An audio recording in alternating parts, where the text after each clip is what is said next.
Hi, welcome to episode 7. If you're not healthy, your business won't be either.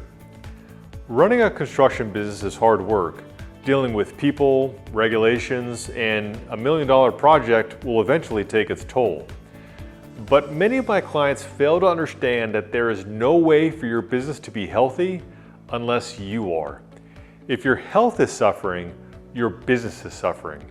Stress, sitting for hours, no exercising, and eating poorly are all things that can contribute to poor health. Left unchecked, these things will hurt your business. Research reveals that small business owners experience more stress and worry more than salaried counterparts. Owners often also talk about feeling lonely and socially isolated. I've owned my business for the last 10 years, and I know about a toll that a business can take on one's health. But I've also been fortunate enough to reach out to some key mentors who've helped me get my health in order. I'm now able to run my business a lot better today because of their advice. Regular exercise, consistent sleep patterns, rest, and a healthy diet, and even a brisk walk, or maybe even the occasional afternoon ball game have all allowed me to have a better balance. Of course, it isn't easy.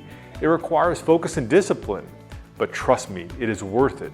Your employees, team members, and even your family depend on your health. Hey, thanks for watching. Come back each week for new videos. Make sure to hit the subscribe button so you don't miss any of our educational content.